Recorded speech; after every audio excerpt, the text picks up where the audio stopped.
I never thought I'd be sharing this story, but I need to get it off my chest.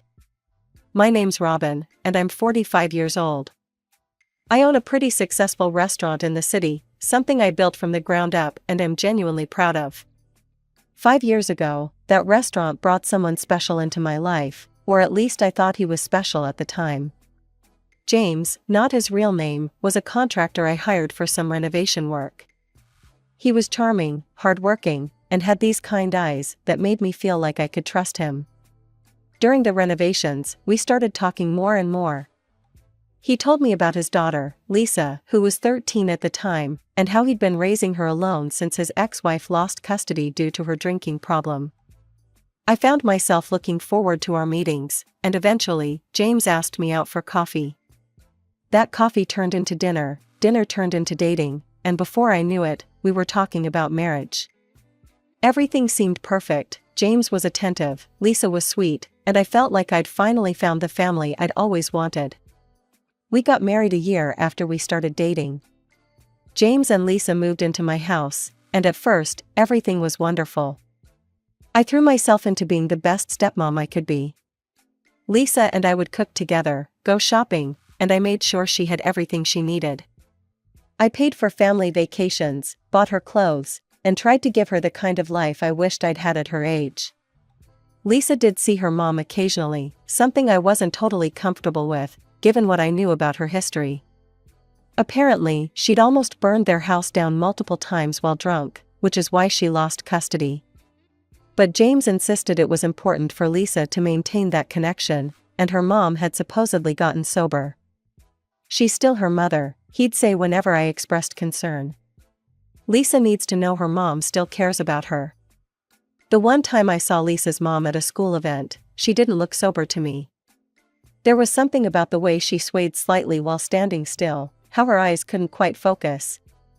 But I kept my mouth shut. After all, who was I to interfere? I was just the stepmom, right?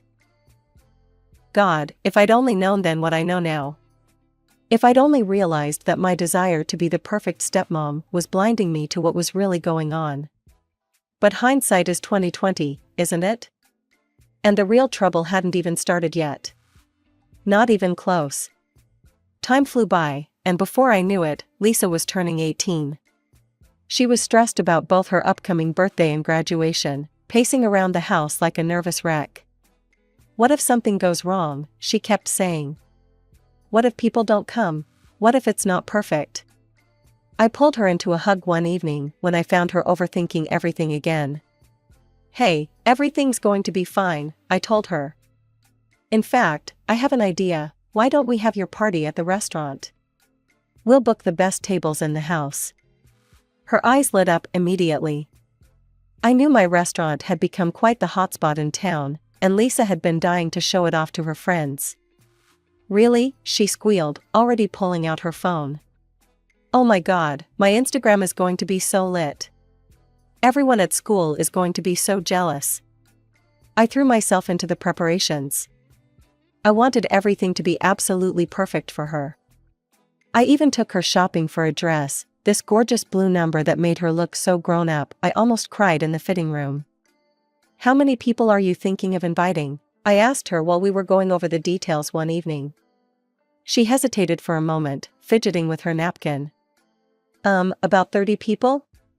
Great, can you get me a guest list so I can make sure we have enough space and food for everyone?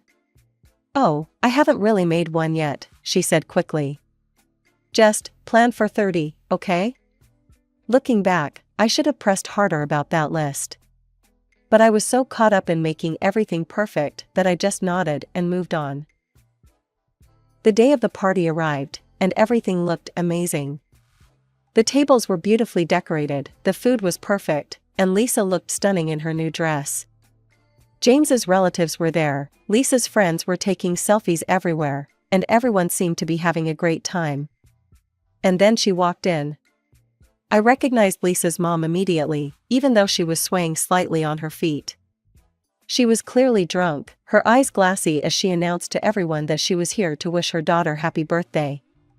I was sitting next to Lisa when her mom stumbled over to our table. She glared at me like I was something she'd scraped off her shoe.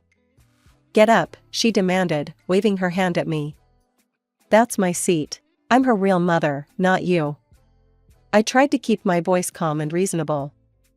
There are plenty of empty seats at the next table with the other guests. Why don't you join them? No, she practically shouted. This is my place. You need to get out of my place. Who do you think you are? I looked at James, desperately hoping he'd say something, do something, anything to defuse the situation. But my husband just sat there, his face red, staring down at his plate like it was the most fascinating thing he'd ever seen. I took a deep breath, trying to keep my voice steady despite the scene unfolding in my restaurant. This was Lisa's special day, and I wasn't about to let it be completely ruined if I could help it. Let me be very clear, I said, looking directly at Lisa's mom.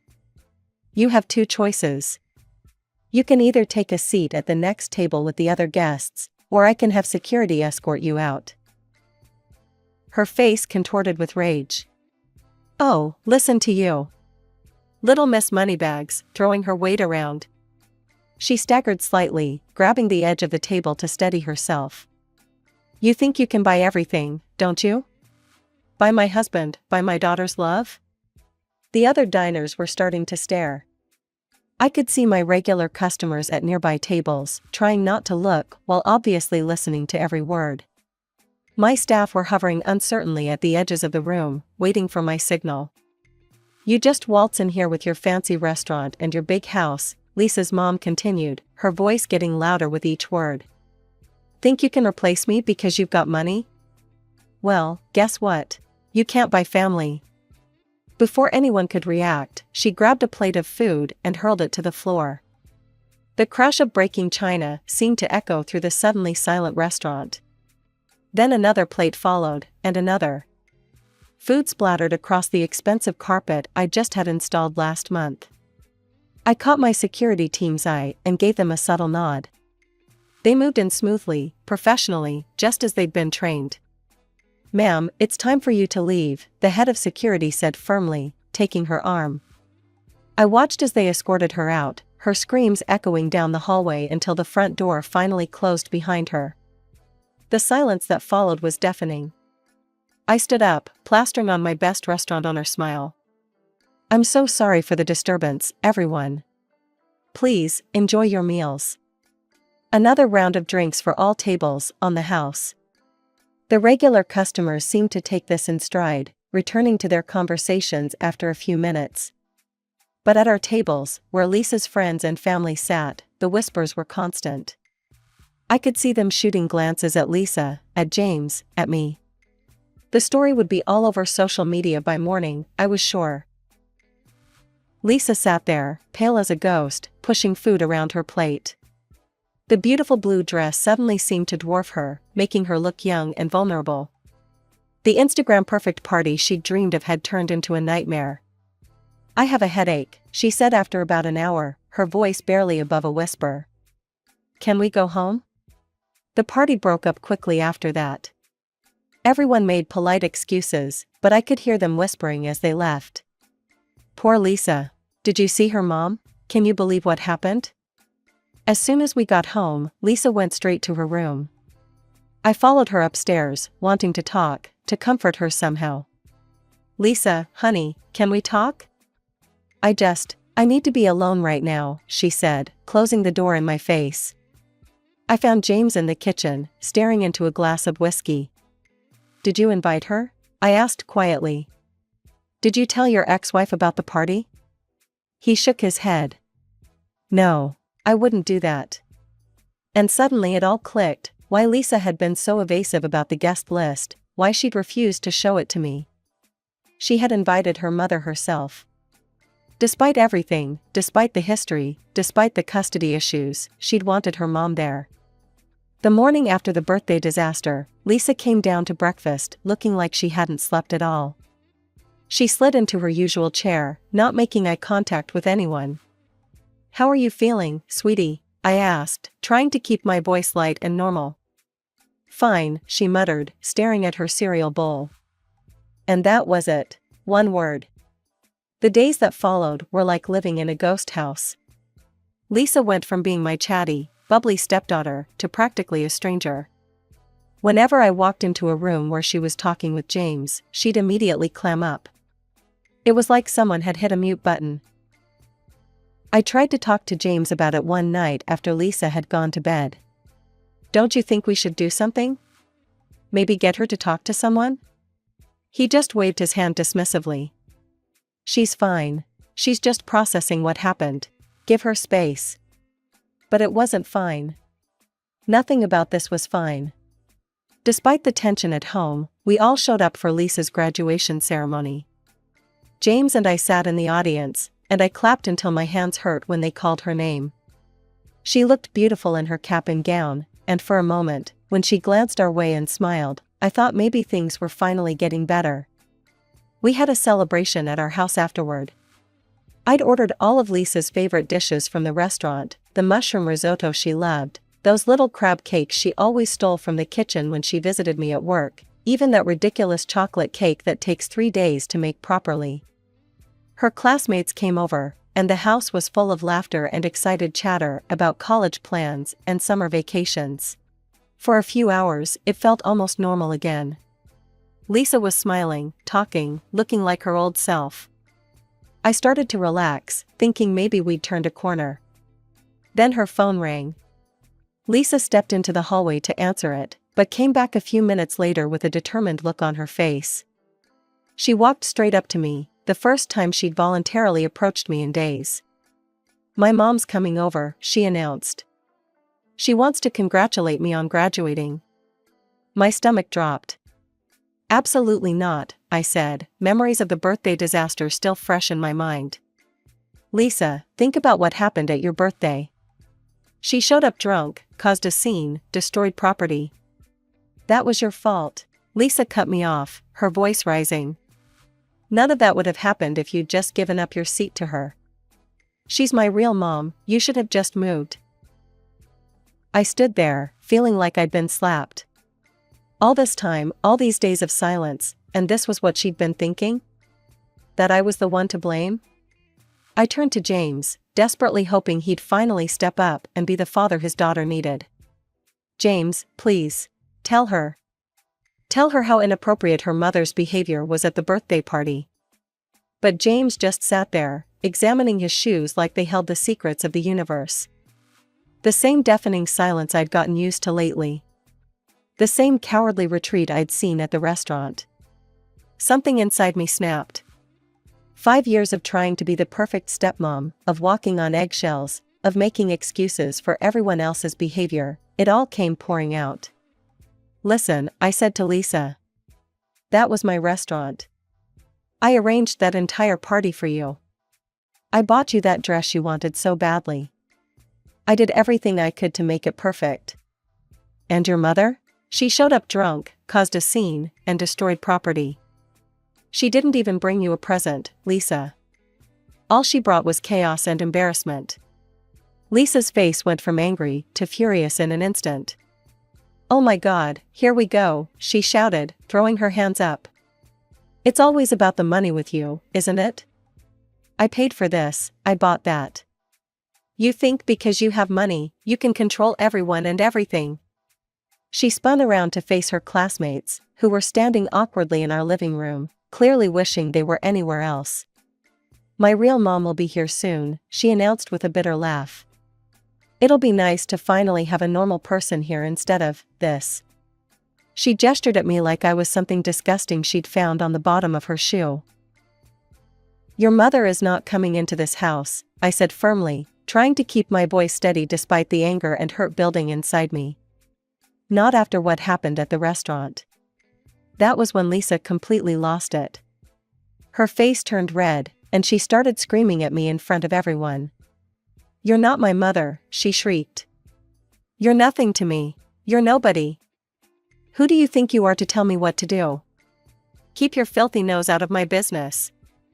You're just some woman my dad married for her money." The room went dead silent. I could see Lisa's friends shifting uncomfortably, some staring at their phones, others finding the ceiling suddenly fascinating. Lisa turned to her friends, her voice dripping with venom. "Let's get out of here. I don't want to celebrate in her house anyway. She emphasized the word her like it was something dirty. They all filed out quickly, nobody making eye contact with me.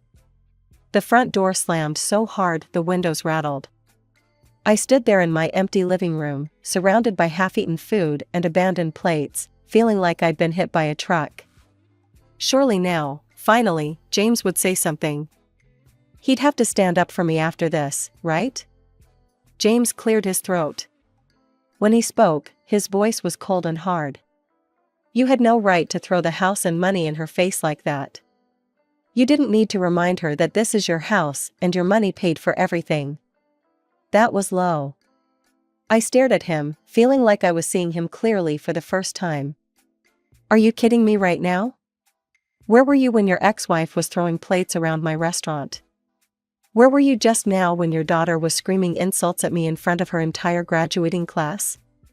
You're the adult here, he snapped. You should know better than to get into arguments with a teenager. And you should know better than to bury your head in the sand like a coward, I shot back. But that's what you do, isn't it? You just sit there silently while your ex-wife and your daughter treat me like garbage. Well, guess what? I'm done being everyone's punching bag. James's face turned an even darker shade of red.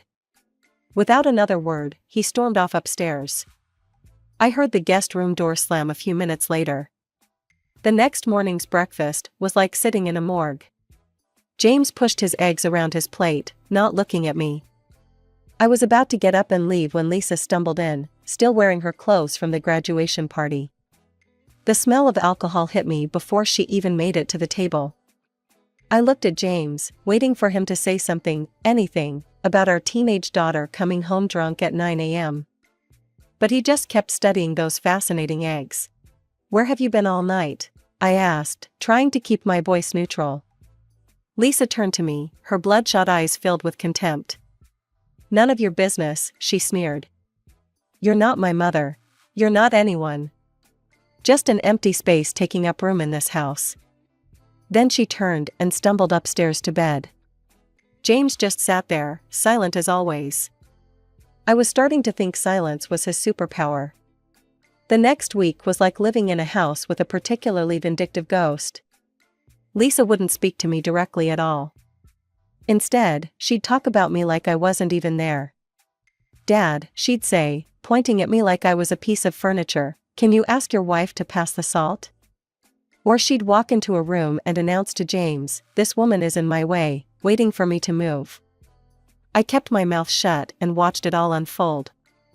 After 5 years of trying to be the perfect stepmom, I was done. Let them show their true colors. And boy, did they ever. It was Sunday, and James and I were having another silent dinner when Lisa burst into the dining room, waving an envelope like she'd won the lottery. Dad, I got in, she shouted, practically dancing around the table. Berkeley accepted me. I got into my dream school. I watched as she hugged her father, both of them grinning ear to ear. Then Lisa turned to him and said, with a smirk I'll never forget, tell your wife she needs to pay for my tuition. Something inside me just snapped. I smiled, not a nice smile, and said clearly, I won't be paying for your college education. You've made it very clear that I'm not your mother. I'm nobody, remember? Just an empty space? Well, this empty space's wallet is closed. Why don't you ask your real mother to pay for college? Lisa's face turned an alarming shade of red. You vindictive bitch, she screamed, tears starting to stream down her face. You're doing this to punish me. You're just evil. I stood there, feeling strangely calm as she hurled insult after insult at me. It was like watching a storm through a window. I could see the chaos, but it couldn't touch me anymore. Dad, she whirled around to face James. Make her pay. She has to pay, tell her. James cleared his throat, using that patronizing tone I'd grown to hate. Come on, honey, stop joking around. You know you need to pay for Lisa's education. I pushed my chair back and stood up. I've made myself perfectly clear. I will not pay tens of thousands of dollars in tuition for someone who has spent weeks telling me I'm nothing to her. Someone who treats me like I'm less than dirt in my own home. I turned and walked out of the dining room, Lisa's screams following me up the stairs. I could hear her throwing what sounded like another spectacular tantrum, plates crashing, chairs scraping, theatrical sobs. Like mother, like daughter, I thought grimly. I sat in my bedroom, listening to the chaos downstairs slowly die down. I knew it wasn't over. James would be up soon enough, ready to play his part in this family drama. Sure enough, about 30 minutes later, my bedroom door burst open. James stormed in, his face flushed with anger. "I'm sick of this," he spat. "I'm so tired of you playing these games. You need to grow up and pay for Lisa's education." I looked at him calmly, from where I sat on our bed. "No. You and your ex-wife can figure out how to pay for Berkeley. I'm sure between the two of you, you can work something out." He started pacing the room like a caged animal. "You're being completely selfish. She's just a teenager, for God's sake. You're the adult here, you need to be the bigger person." I watched him pace, remembering all the times he'd used that same argument. Be the bigger person, let it go, she's just a kid. Always making excuses, always expecting me to smile and nod and open my wallet while they treated me like garbage. "A teenager who's old enough to know better," I said quietly. "A teenager who's made it very clear how she feels about me. Why should I invest in her future when she's shown nothing but contempt for me?" James stopped pacing and turned to face me, his expression hard. "Fine. Then let me make this simple for you. Either you pay for Lisa's education, or I'm filing for divorce." He clearly expected me to cave. To break down crying, or beg him not to leave, or immediately agree to pay. That's what the bigger person would do, right? I shrugged. "Okay, get a divorce." The look on his face was almost comical. His mouth opened and closed a few times, but no words came out. He clearly hadn't expected me to call his bluff. "I'll call my lawyer first thing tomorrow morning," I added, my voice steady. "In the meantime, you and Lisa should start looking for a new place to live." James stood there for what felt like forever, staring at me like he'd never seen me before. Finally, without a word, he turned and left the room, closing the door quietly behind him. The next morning, I walked downstairs to find James and Lisa sitting at the dining room table, waiting for me like some kind of ambush. The scene was perfectly staged, Lisa with her red-rimmed eyes, James with his practiced concerned father expression. "Honey," James said, smiling that manipulative smile I'd somehow never noticed before, "we've all had a chance to calm down and think about things." Lisa nodded eagerly, like a well-trained puppet. "We all overreacted yesterday," she added, her voice sweet as honey. I stood in the doorway, feeling a strange sense of clarity wash over me. It was like I was seeing them both for the first time, really seeing them. "The thing is," James continued, his voice taking on that reasonable tone he used when he wanted something, "we're family. Families fight, but they also make up. And since you were the one who escalated things with this college situation, it would mean a lot if you took the first step toward reconciliation." Lisa jumped in right on cue. "Yeah, and if you helped with tuition, it would show that you're really sorry and want to make things right." I almost laughed. They really thought they could manipulate me this easily? That all it would take was some fake remorse and practiced lines about family? "Actually," I said, pulling out my phone, "I just got off the phone with my lawyer 5 minutes ago. The divorce papers should be ready by this afternoon." The change in their expressions was instantaneous. Lisa's sweet smile vanished, replaced by shock. James's face turned that familiar shade of angry red. I turned to Lisa. "Congratulations. You won't have to deal with your not mother interfering in your life anymore. Isn't that what you wanted?" Lisa burst into tears, real ones this time, not the calculated ones from before. But I was done being manipulated by teenage tears. James stood up so fast, his chair fell over. Without a word, he stormed upstairs. I could hear him yanking drawers open, slamming closet doors. They packed in silence. No more manipulative speeches, no more fake tears. Just the sound of suitcases being filled and doors being slammed. I thought that would be the end of it. I was wrong. The messages started that night. First from James. "We all said things we regret. Let's talk about this like adults." Then from Lisa. "I'm sorry if I hurt your feelings, but you're being really unfair about college." When I didn't respond, they got nastier. "You're destroying this family with your stubbornness. I hope you're happy being alone with your money. You'll regret this when you're old and have nobody." The divorce was quick, thanks to the prenup I'd insisted on. James tried to contest it, of course, but my lawyer shut that down fast. He got nothing, not a penny of my restaurant's profits, not a dime of my savings. I hear things about them sometimes, through mutual friends. They're living in a small apartment across town. Lisa couldn't afford Berkeley and is working at a mall somewhere. James is trying to restart his contracting business, but it's not going well. I've redecorated the house since they left. Threw out all the furniture that reminded me of them. The place feels bigger now, lighter somehow. Or maybe that's just me, finally free of the weight of trying to buy love from people who were only ever interested in selling.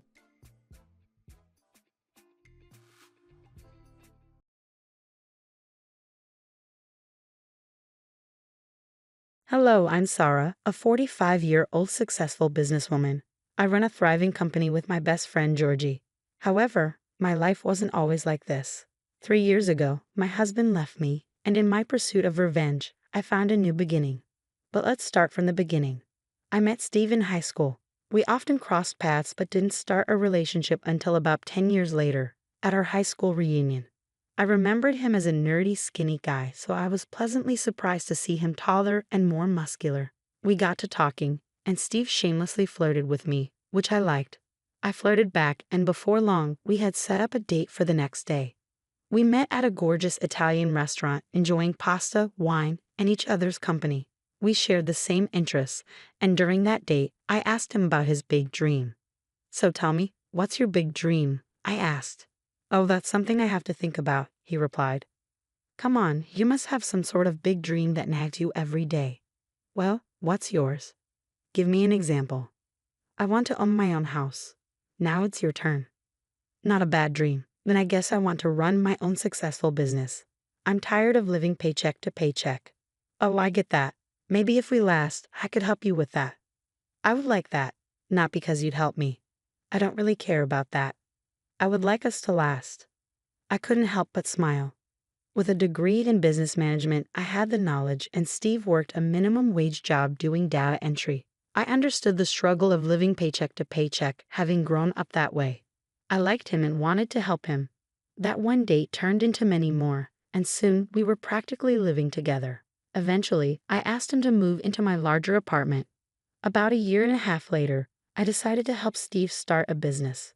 We spent months brainstorming ideas, and I invested a portion of my savings into the venture. Steve had friends who were willing to help and invest too. I remember the night we registered his business. It was nerve-wracking, but we knew we had each other. We poured long hours into the business, and though it didn't take off immediately, we persevered. Gradually, we began to gain traction, and soon we were hiring more employees. When we had about 10 employees, Steve was thrilled. I laughed and told him he was capable of much more. To celebrate our achievement, Steve took me back to the Italian restaurant where we had our first date. It was there that he proposed to me. I was beyond happy and cried as I said yes. Juggling a fledgling company and wedding planning was tough. We lost countless nights of sleep and even considered eloping. But we wanted a big celebration. A year after our engagement, we had our dream wedding, surrounded by family and friends. Afterward, we focused fully on the business, and our hard work paid off. We started making millions. With our newfound wealth, the first thing we did was buy our own house. As the business grew, we were able to step back a bit. Then one day, Steve approached me. "We need to talk about something." "Is everything okay?" I asked, concerned. "Yeah, it's just that I think you should stay home." "Why?" "Am I doing something wrong?" "No, it's just that you deserve to rest. You've been working so hard." "But I love working with you." "I do too, but I don't work much anymore, and you still do." "I don't like that." So you want me to quit because you feel emasculated? No, I just want you to relax a little. You deserve it. Please for me. Reluctantly, I agreed. I took my new free time seriously, reading, catching up on shows, and treating myself to spa days. But along with the relaxation came a nagging feeling that something was wrong with Steve. He began withdrawing from me, spending less time at home and more at work. Or so I thought. One night, he came home from an office party reeking of alcohol and a woman's perfume. Why do you smell like a woman? Is there something you need to tell me? I asked. What? No, nothing like that. Is that a lipstick stain on your neck? Of this, some girl was dared by her friends to do it. And you just let it happen. I wasn't going to deny a woman a free drink. Unbelievable. Are you sure nothing else happened? Are you accusing me of cheating? How dare you? No, I just wanted to be reassured. Just leave me. I'm going to sleep. I just wanted reassurance, but Steve's defensiveness only made me more suspicious. My heart ached at the thought that he might be cheating on me. I hoped and prayed to every god that it wasn't true, but as days passed, I couldn't shake the nagging feeling. Some days, Steve still came home smelling like another woman. Eventually, my curiosity got the better of me. I hired a private investigator. I know it was a gross violation of trust, but I needed to know. If Steve refused to tell me, I'd find out myself. The PI followed Steve around for a month. I wanted to know everything at the end of the month so I wouldn't have to endure the pain of hearing bad news repeatedly. That month was the longest month ever. Each day felt like an eternity, but eventually, we reached the end. The PI asked to meet at a crowded cafe. I arrived early and waited anxiously. When he finally arrived, he carried a large folder. Inside were pictures of Steve kissing, going on dates, and even entering hotels with various women. My stomach dropped. I felt like throwing up. The PI looked at me with sympathy, but it got worse. I recognized the women. They were our employees. What was Steve thinking? Did he not realize how badly he was jeopardizing the company? Most of all, I was beyond hurt that he was cheating on me. Was this why he asked me to stop working, so he could sneak around behind my back? I was disgusted by what I had learned. It was a gross misuse of power dynamics in the workplace, and the betrayal after all the sacrifices I made for him was cruel. The following weeks were a blur of crying, sleeping, ice cream, and binge-watching TV. I don't know how the idea came to me, but after weeks of wallowing, I knew I couldn't keep feeling sorry for myself. Maybe confronting him would help. Maybe if he realized he would lose me, he'd change. Ha! What a fool I was. Steve, I need you to sit down and listen to me. Make it quick. I have somewhere to be. Yeah, probably at one of your young employees' houses. What? Yeah, I know about your affairs, which, by the way, is gross. Just because you make a lot of money now doesn't mean you get to abuse that power and take advantage of your employees, or to even forget how you got to this position in the first place. Look, I wasn't even trying to keep this a secret. I'm just surprised it took you so long to figure it out. Even you didn't care about me. Don't take this the wrong way, but after getting my position, I realized my worth. I deserve so much better than you. Excuse me. Well, you're not ugly, but you're also not exactly attractive to me. Anyway, what do you want to do about this situation? You are unbelievable. Does our relationship mean anything to you? It was fun while it lasted. I'm guessing you want a divorce. Don't worry, the papers will be here by tomorrow at the latest. As a token of gratitude, you can have the house. I have to go. Bye. I was burning with anger. I wanted to hurt him. I didn't care how. I needed to get back at him. All my sadness and hurt turned into an intense anger that made my skin feel like it was on fire. In the days I waited for the divorce papers to arrive, I started plotting my revenge. My first idea was to target his business. His business had changed him and made him this entitled man. So I would tear it down and through it, tear him down. I would love to watch him crash and burn. Since I already had experience starting a business, thanks to the late nights spent with Steve, starting a second one would be a piece of cake. This time, instead of being two inexperienced people, I invited my best friend Georgie, who had opened many successful businesses herself, to help me out with my new venture. I decided to let Georgie be the CEO because I needed my name to be less visible so I could silently take down Steve's company. By the time Steve and I had settled our divorce, I was the owner of our house. I decided to sell it and use the money as an investment in my new firm. It was beyond risky, and I lost a lot of sleep in the first few months, but our sharp business minds allowed Georgie and me to make smart decisions. Pretty quickly, our company began to grow and make huge profits. Another thing to note was that Steve's company began to nosedive. Steve partied too hard and began to neglect his job, which is probably why he never saw us as a true rival.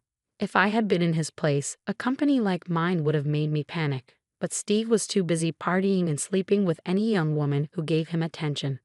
Georgie and I steadily expanded our firm, hiring more people and expanding our markets. We also monitored the stocks of Steve's company closely. Georgie and I came up with our next course of action after a few too many glasses of wine. "You know, I am grateful for you," I said. "Oh, honey, I hardly did much. Most of this is your hard work. Plus, I would never turn down the opportunity to get back at Steve. You never really liked him, did you? I'm just saying he manipulated you into funding his firm and working there for free. It was so risky, and then he completely ditched you. Are you sure this is all the revenge you want to get on him?" "What do you mean? We're beating his firm in the markets and will soon be the #1 firm. What more can we do? Look, this is the kind of revenge a friend would get on their other crappy friend, not the kind of betrayed wife would get on her ex-husband. How about we buy out his company? Buy him out? How are we possibly going to do that?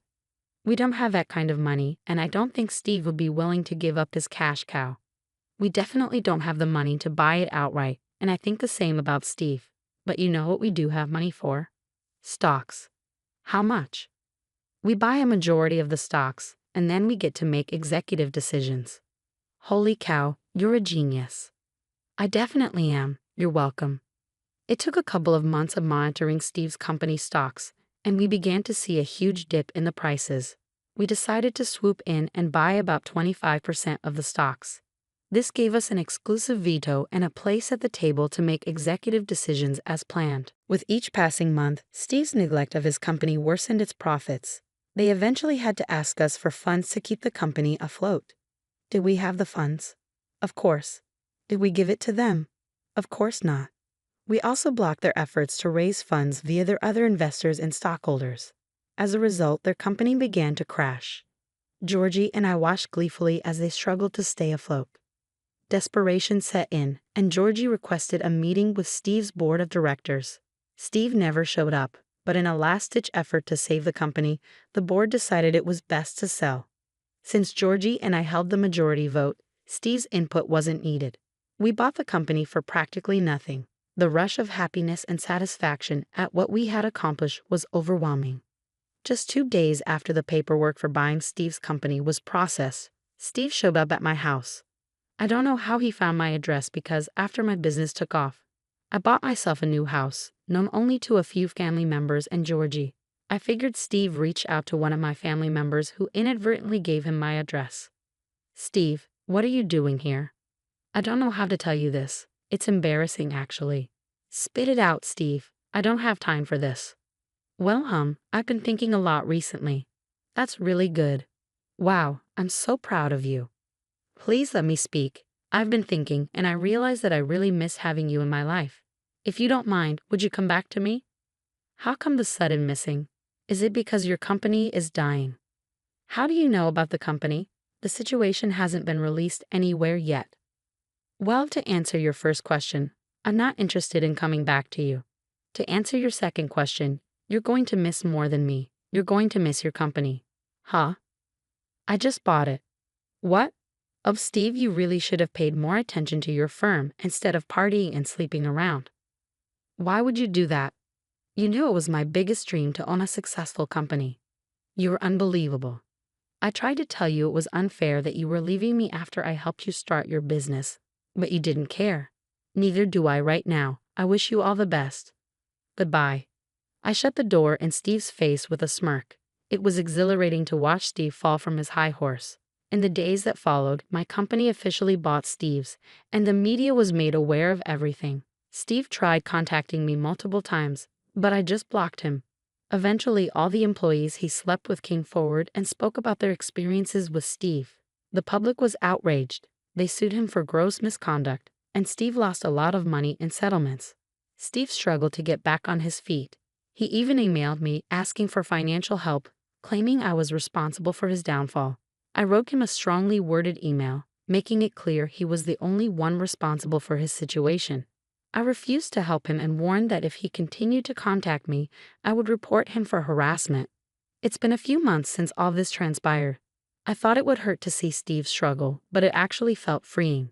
I don't know what's happening with him anymore, but I do know that I'm thriving. My business is doing great, and Georgie and I are working towards taking the company even higher. For the longest time, I let Steve's words and thoughts of me affect me, but it took a huge push for me to see otherwise. Never doubt yourself and never be too afraid to take a risk. You never know how life will reward you.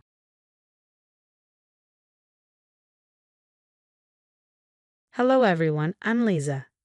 My story revolves around my husband, who tried to leave me because I wasn't wealthy enough for him. You might be wondering why. Well, it's not because I suddenly lost my job or made any financial blunders. It's simply that I never went to college, so I didn't have a high-paying job. I had a decent income, and my husband Rick knew this from the start. I never hid anything from him. Rick, on the other hand, had a high income but was burdened with student loans from college. So our lifestyles were actually quite similar. Initially, Rick didn't see this as a problem, and our relationship progressed smoothly until we decided to get married. Just before the wedding, Rick asked for a prenup. He said that, given his high-paying job, he feared being used for his money and didn't want me to be burdened with his loans. I felt a bit disrespected by his lack of trust, but I agreed to the prenup, and thank God I did. It saved me later. Our marital troubles began when we lost our place to live. Our landlord informed us he was selling the house, with the housing market in our city being terrible. We had no choice but to move in with Rick's mother, Natalie. Now let me clarify, my husband is the main issue here.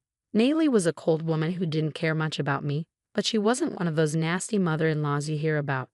She was just annoyed to host us for free, which sometimes made her behavior a bit difficult, but we managed. After moving in with Natalie, Rick began resenting the fact that I couldn't contribute to buying a house. Because of his student loans, he couldn't qualify for a mortgage, and I didn't have enough for a down payment. We were stuck in a tough spot with limited housing options. Despite this, we had a decent life until Natalie dropped a bombshell on us. One day, she told us we needed to find other accommodations because she could no longer keep up with her mortgage payments and had decided to sell the house. Why, Mom? What's the problem? Rick asked. I can't keep up with my mortgage payments anymore, so I have to sell the house, she explained. You need to find another place to live. But we have nowhere to go, Mom. We can't afford rent with the money we have. Rick pleaded. That's not my problem, Rick. Since you two can't help me with the mortgage, I have to sell. I'm giving you plenty of time to come up with a solution. Natalie left us to fend for ourselves, saying we didn't need to move out immediately but would need to once she found a buyer. Rick and I were panicking about our housing situation. That night, he lashed out at me, blaming me for our troubles. Why can't you get a better job? You earn so little. It's not enough for us, he said. What can I do, Rick? I don't have a college degree, so this is the best I can do, I replied. You don't even have enough savings for a down payment on a house. If you weren't so lazy, you could have worked 2 jobs and saved the money. I can't work 2 jobs, Rick. I have to handle everything around the house because you don't help. It's not my job to help, Lisa. We have a roof over our heads because of me, and now even that will be gone. I don't know what I was thinking when I married you. Rick's words cut deep, and I started to cry. We had a big fight but calmed down the next day. I knew he was stressed, so I set aside my own emotions and started forming a plan. I had a small investment I could cash out to provide a down payment on a house. After talking to some friends, I found out I could qualify for a mortgage. Once I realized that, I began to form a plan. I decided to buy Natalie's house. I discovered her asking price and realized I could afford the mortgage. Despite my inexperience, I was confident in my finances and decided to approach Natalie with an offer. I contacted her agent and set up a meeting, wanting to surprise Rick, so I didn't tell Natalie directly. At the cafe, Natalie was surprised to see me. Hey, Lisa. What are you doing here? I'm here to meet an interested buyer for my house. Yes, I know that, Natalie. I am your interested buyer. Wait, what? She asked, looking at me like I had grown 2 heads. You want to buy my house? Yes, I do, I replied calmly. I've managed to save up for a down payment and will take a mortgage for the rest. It won't be a problem. You can continue living here rent-free as a thank you for helping us when we needed it. But I don't think you can afford it, she said, skeptical. I have a good credit score, so I can easily qualify for a loan. Rick can't because his debts have crippled him. I'm the only one in a position to buy a house. Wouldn't you be happier if the house stayed within the family? Yes, that is true, Liza. I guess it would be better if I sold it to you. Think about it, Natalie. You need the money, and I need a house. It's the best deal for both of us. All you have to do is agree to sign everything over to me, and I'll take care of the rest. Okay, let me think about it, she said. Sure, but I have one request. Can you not tell Rick about this? I want to surprise him with the house on our first anniversary. I see. Okay then, I won't tell him. I'll get back to you once I've thought about your offer. Natalie went back home while I headed to work, feeling excited about the prospect of buying her house. Rick loved his mom's house because it was spacious and comfortable, and I was sure he would appreciate what I was doing. Even if he didn't, he could buy another house once his credit improved. Our separate assets and the prenup ensured that he had that option. I continued with my routine, eagerly awaiting Natalie's decision. Things were normal for a few days, though Rick seemed even more distant than before. I knew he was stressed about our living situation, which likely contributed to his mood. I tried to comfort him and offer hope, but he just got angry and told me to leave him alone. Hurt, I chose not to argue and held on to the hope that everything would improve once I secured Natalie's house. Even as she said no, I was determined to find another house for us. Then everything changed when I stumbled across some papers. You can guess where this is going. They were divorce papers. I was in complete disbelief as I read through them, confirming they were meant for me. Rick had hidden them in his office bag, which I had opened to retrieve his lunchbox. Shocked and hurt, I didn't confront Rick immediately. Instead, I decided to snoop through his phone, suspecting he might be having an affair. Desperate for answers, I found texts between him and his best friend. The things he wrote about me were awful. He called me useless, lazy, and a bad wife, all because I wasn't wealthy enough to buy him a house. Apparently, some rich girl had been flirting with him on Facebook, making him believe he could do better. Realizing my marriage was over, I knew I wouldn't leave silently. I wanted to make Rick pay for his actions. That day, I thanked God for making me sign the prenup. It had saved me more than it had saved Rick. The next day, Natalie secretly met with me and agreed to sell the house.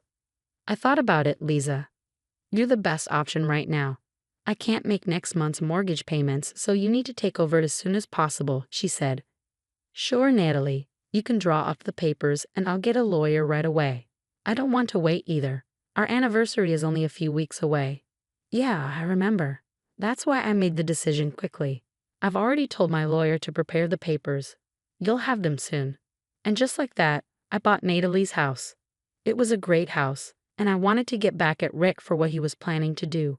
I had plans of my own that would make him regret his actions. I was breaking inside because the man I loved was planning to betray me in the worst way possible.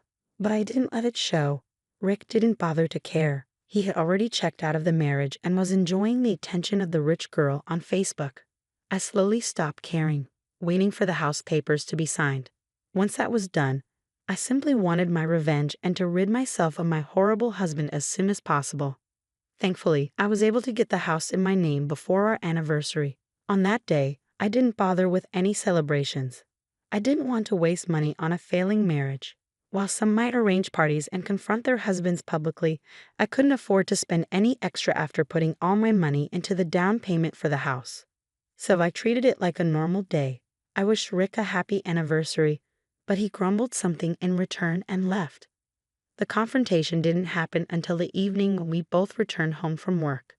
To my surprise, Natalie had invited a few family members to celebrate our anniversary. I guess she was feeling generous after receiving money for the house. She cooked some food and looked genuinely excited for us. I was touched by this gesture, but Rick immediately got angry. What is this? What's going on? He snapped. I just invited family so we could celebrate your anniversary today. It is your first anniversary after all. I saw that you two didn't plan anything, Natalie explained. That wasn't necessary, Mom. Liza didn't plan anything because she never has money, and I didn't plan anything because I'm not interested in celebrating our anniversary. This marriage has come to an end anyway, Rick retorted. What do you mean, Rick? Why are you saying that your marriage has come to an end? Natalie asked, confused. Rick ignored his mother and turned to me, looking me dead in the eyes. I knew this was when he would tell me he was leaving, and I was right. I don't think I can be in this marriage anymore, Lisa. I'm going to leave you forever, Rick declared. Why, Rick? You can't just drop news like this on me and not tell me why, I demanded. The reason is very simple, Lisa. You are an absolutely useless wife to me, he said coldly. Oh really, Rick? Tell me why you think I'm useless. You are not on my level, Lisa. I have a great job, and you are just an embarrassment to me. You can't even help me buy a house. I don't want to be with someone who can't help me get the things I need, he sneered. It's not my fault your credit is bad, Rick. Why should it fall on me to get a house? I retorted. Because we're a couple.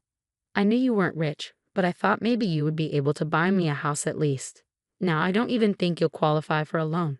I can't stay with a woman like that when I can do so much better. I will at least find a woman who has the means to have her own house, Rick replied. So you're leaving me because I'm not rich enough for you, is that it? Yes. I don't care what you think, Lisa. Don't try to stop me. I won't be with you. I'm done. Very well then, Rick. If that's what you think, go ahead and leave. I will happily grant you a divorce. Good. You need to move out soon then, because this isn't your house. Mom, you need to tell her to leave and find her own place, Rick said, turning to his mother. Rick expected Natalie to agree to kick me out, but he hadn't anticipated her reaction. She looked pale and startled, shaking because she knew exactly how much Rick had messed up. She was the only one who knew that I had bought her house a week earlier. The papers had been finalized, and now I was the sole owner of the house. So despite Rick's demands, Natalie couldn't kick me out. Natalie remained quiet, not saying anything at first. Rick kept insisting she needed to tell me to leave, and that's when I spoke up. I think you're barking up the wrong tree, Rick. Natalie cannot actually kick me out. Why the hell not, Lisa? This is her house, so she can kick you out. No, Rick, it's not her house anymore. It's mine. I bought it from her last week. I am the sole owner of this house now, I revealed, watching the color drain from Rick's face. Actually, you're wrong about that, Rick. This house doesn't belong to her anymore. What do you mean? My mother is the owner of this house. Nope, she's not the owner anymore. I am the new owner of this place. What nonsense are you spewing, Lisa? This cannot be your house. It is my house, Rick. If you don't believe me, why don't you ask your mother? Mom, what nonsense is Lisa saying? Did you give her this house or something? Natalie looked too afraid to say anything. She remained frozen while the rest of the guests looked on. Rick was absolutely sure that the house was in no way mine, so he kept hounding his mother for an answer. After a while, Natalie meekly said, Yes, it's true. This house is hers now. No, that cannot be possible. Did you suddenly grow charitable and give away the house to Lisa, Mom? No, Rick. I don't need anyone's charity. I bought the house all by myself. I don't believe it. You cannot afford this house. You cannot even afford the down payment. What would you like to say to that, Natalie? You're wrong, Rick. Lisa has actually bought the house from me. We finalized the papers last week, and she was planning to surprise you today with the news, but it looks like you have ruined it. Natalie confirmed what I had told Rick, and his eyes went wide with shock. He couldn't believe that I was able to save up and buy the house. He had clearly underestimated me and was proven wrong. When the realization dawned on him, he immediately tried to change his tune. Oh wow, that was a great surprise, Lisa. I didn't know that you were saving and planning on buying Mom's house. I can see that, Rick. Natalie's right though. You have completely ruined my surprise. No, we can still celebrate. Celebrate what, Rick? Our divorce or your exit from my house. What are you saying, Lisa? You wanted a divorce, right? You will get it. I won't be in a marriage where my husband wants to leave me because I'm not rich. Come on, Lisa. I was mad and said some stupid things. We can talk about this and get past it. The main problem has been solved already. I don't think so, Rick. Besides, you went through all the hassle of secretly securing divorce papers. Too bad I found them out 2 weeks ago and prepared my own papers instead. Rick looked on while I drew some papers out of my work bag. I handed them to him, and he started to see what they were about. He was not happy when he saw that they were eviction papers. His hands shook, and he looked at me with tears in his eyes. Are these eviction papers? I thought you read what these papers are, Rick. Since you have a hard time reading simple English, let me confirm it for you. Yes, they are eviction papers for you and Natalie. You're kicking us out, Lisa. But where will we go? Don't do this, Lisa. Let's work this out. Don't make me laugh. Rick, you want to go find a rich girl, right? Get on with it. I'm sure she'll have a place for you to stay. I said things out of anger, Lisa. Please don't hold it against me. I'm so sorry. I didn't realize that you were working hard to get us a house. Nope. This is my house, Rick. You have no claim to it. Now that we are divorcing, we got a prenup, remember? Thanks for that. Now I have a house to myself while getting rid of a horrible husband like you. I said what I had to say and remained quiet. Rick absolutely went mad in panic and started to beg me to forgive him. He started to tell me how much he loved me and knew that he had messed up. Suddenly, staying with a no-rich girl was appearing lucrative to him. He was begging me to stay with him when a few days ago he was preparing for a divorce. He even made a show of tearing up the divorce papers in front of me. I simply laughed and told him that I could always file them myself, and that made him cry and fall down on the floor to beg for mercy.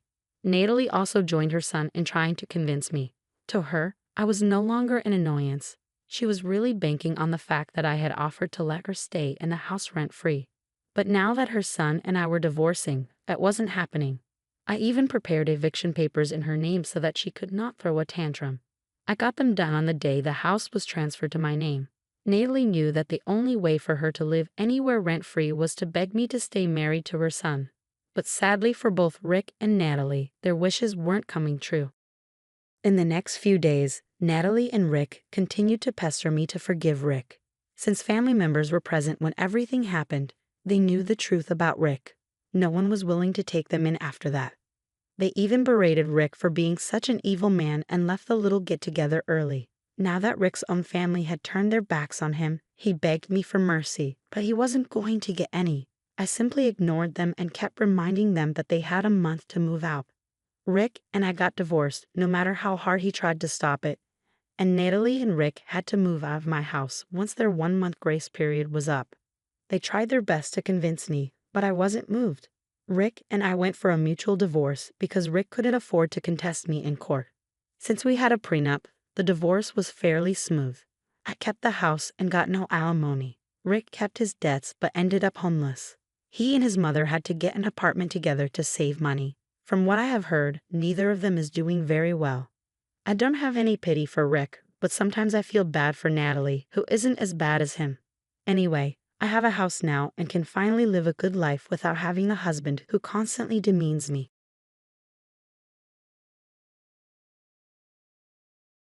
My name is Daisy, and I'm 26 years old.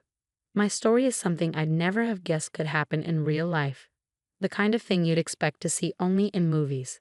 Sometimes you have to get unlucky in life to get lucky. Let me start by introducing my ex-husband, Ezra. Ezra and I met in an unusual way. I was out with my friends having a good time at a restaurant, and Ezra was our waiter. I found him really cute, and one of my friends, thanks to a bit too much alcohol, decided to let Ezra know that I was interested. Ezra grabbed my number, and we started getting to know each other better. It turned out there was more to Ezra's story.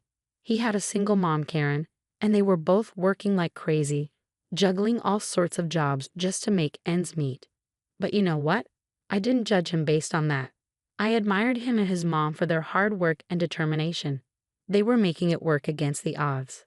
Things moved pretty fast, and within a year of dating, we decided to get married. Maybe it seemed a bit quick, but Ezra treated me like a princess with all he had, and Karen was nothing but sweet to me. Even my parents gave us their blessings. Looking back now, I wish I could have seen it sooner. It all seemed too good to be true. Ezra used to live with his mom, but shortly after our wedding, we found our own apartment, financed with my money. At the time, I didn't have an issue with it. We were a team. Ezra was still working as a waiter while juggling various side gigs. Both of us chipped in for our household expenses. Admittedly, I contributed a bit more, but as long as he was trying his best, it didn't matter to me. I spent most of my time at home since my job allowed remote work, while Ezra headed to work, sometimes even on weekends. One day, Ezra came up to me and said he wanted to talk about something. "Hey babe, can we talk about something?" "Of course, what's up?" My mom's been having a tougher time lately. She's getting older, and managing the household by herself has become harder for her. Oh yeah, poor Karen. Yeah, she's struggling with a few things, bills and all. I was thinking, would it be possible for you to send her some money? I'm saving up for the business. Well, yeah, how much are we talking about? Not too much, just to help her out, maybe $600 for now. Yeah, absolutely. Initially, I thought it was a one-time thing. Sending over $600 wasn't a major concern, so I went ahead and transferred the money into her bank account. But then I realized this was just the tip of the iceberg. Karen started asking for money way more frequently, groceries, electricity bills, you name it. If there was an expense, she'd reach out for cash. I was her emergency contact when she needed to go to the flea market because she would make me pay for it. She even began taking me to stores like Target to buy appliances and stuff for her home. She started buying things she didn't even need. It was getting seriously out of hand. I brought this up with Ezra, hoping he would say something to Karen, but he explained that he found it hard to say no to his mom. The problem was that I was essentially taking care of two households. I had my own financial goals, like saving up for a house or maybe a new car down the line. The need to save was crucial, so I had to make a move. I called Karen up. Hey Karen, how are you? I'm very well, dear. I was just watering the herb pots in the kitchen. Yeah, it's important to keep them all fresh. Tell me about yourself. When are you coming to see me? I've been missing you. We could go have a day out and have some fun. About that, I've been meaning to talk to you about something, Karen. Yes, my darling, what is it? So I've been helping out with money, covering groceries and bills, but to be honest, I can't keep doing that anymore. Wait, what? Does Ezra know about this? He's the one who asked you to help me out. Yeah, I get that. But I also have to think about my future, like saving up for stuff. Seriously, so now my needs do not matter. Asking for help isn't exactly fun for me either, Karen. It's not like that. I'm not saying your needs don't matter, but I can't keep throwing money around. This is unbelievable. Ezra told me you'd take care of me, and now you're changing your tune. It's not about abandoning anyone. So you're just going to ditch me when I need help. No, Karen, that's not it. I've helped out loads, but I can't mess up my own financial situation. And I have to be honest, I've noticed some things too. Like buying that microwave when the old one was perfectly fine. And on those trips to Target, you load up on stuff that you don't even need. We end up in expensive restaurants and malls in the name of spending quality time, and I end up paying for it every time. Well, I deserve to treat myself sometimes. You're just a selfish woman, Daisy. You're just like all those other people who turn their backs when things get tough. Well, you know what? Don't bother helping at all then. I don't need your selfishness in my life. And then she just hung up on me. I tried calling Karen multiple times, and I even got Ezra to give it a shot. When he finally got through to her, she straight up told him she didn't want to talk to me unless I was still handing out cash. I was genuinely shocked. It felt like she was just using me, like our relationship only mattered if I was giving her money. It felt like I was just a walking ATM to her. I found it really disrespectful, so I talked with Ezra. I told him that if she had such conditions to talk to me again, I didn't want to engage with her at all. I cut her out of my life just like that. Ezra still went to visit her, but she never bothered coming over to our place. Life moved forward, but after seeing her true colors, I wasn't exactly prepared for what came next. One day, Ezra went out to grab some pizza for dinner and left his phone behind. That thing started ringing nonstop.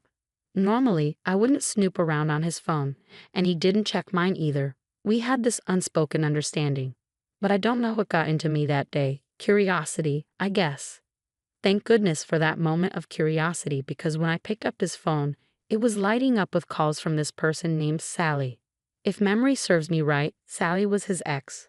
I was beyond mad. How could Ezra be doing this, staying in touch with his ex and not telling me about it? My mind was racing. What else could they be up to? Were they hooking up behind my back? I took a deep breath, tried to calm down, and opened his phone. First, I checked if they had been texting each other. Nope, not a single text. Then I went ahead and checked their call history. There was nothing there either, no outgoing calls, just the ones he recently received. So I thought I was overthinking it. Maybe Sally had some kind of emergency and needed to get in touch with Ezra. Yeah, That made sense. But I couldn't be sure. I knew I could have just straight up asked him about this mess. Instead, I took down Sally's number on my phone and waited for Ezra to get back. He showed up with dinner, and I kept my cool, acting like everything was peachy. But I didn't sleep at all that night. I had no clue how to handle this whole situation. Should I confront Ezra? Should I confront Sally? I was so stuck. So I figured, why not drop Sally a text from my phone just to see what's what? Hey, is this Sally? Yeah, who's this? I'm Daisy. I guess you might know me as Ezra's wife if you're aware he has one. Oh yeah, I know. What's up? You were calling Ezra yesterday. What for? Oh, nothing much. I just wanted to know if Ezra was free today. I thought he could babysit Connor for the day. I had some plans. Connor? Connor who? Our kid. Didn't you know? I hope this is a sick joke you're playing on me. Oh my God, you gotta be kidding me. He hasn't told you. Not a word. Wow. Yeah, we have a child together. It makes sense why he never let me come over. He told me you knew about this and didn't want me or Connor anywhere near you. I'm sorry he did you dirty. Are you there? I can't believe this. Thanks for letting me know. I couldn't believe what I had just read. I was completely shaking. I couldn't wrap my head around it. Ezra had a whole baby while I was here juggling our bills and even his mom's expenses. I was working my tail off all for a better future for us. I was giving him all of my love and support, and this is what he did to me. The whole day went by, and I was just waiting for him to get back from work. How the heck did things turn out like this? Angry doesn't even cover it. I was devastated. When Ezra finally walked in the door, I didn't waste a second. Ezra, we need to talk. I know what you've been keeping from me. What? What are you talking about? Don't play dumb, Ezra. I know about Sally and Connor. How did you find out? It doesn't matter how I found out. What matters is that you kept something this huge from me. How could you? Daisy, just listen. No, you listen. When did all of this happen? How old is Connor? Were you with me when this was going on? I need to know the truth. Ezra, the whole truth. Connor is almost 2 years old now. Well, me and Sally hooked up while you and I were dating. It was a mistake, a stupid one. It meant nothing. I had real feelings for you. Wow. While we were dating, you cheated on me. Did she tell you about the baby? Yeah, she did. When she found out she was pregnant, she told me she wanted to keep it and asked if I was in or not. And what did you say? Well, after that, I did see her for another 3 months, but then it hit me, Daisy. I realized that I loved you and that you were the one I wanted to be with. So I told her I'd be there for the kid, but that my heart was with you. So you saw her for 3 months while you were with me. Yeah, but that made me realize that I wanted you, and that's when I proposed to you. Wow. Let me get this straight. You are telling me that you proposed to me right after you were cheating on me for 3 months, and on top of that, you were hiding the fact that you had a child with her. You've got to be kidding me, Ezra. This is beyond immature. Oh my God, you and your shitty excuses. Just pack your bags and leave. I kicked Ezra out. He deserved it. My life felt like it had been turned upside down. I went ahead and got a divorce from him. I needed some time to heal, so I went over to my parents' place for a couple of months.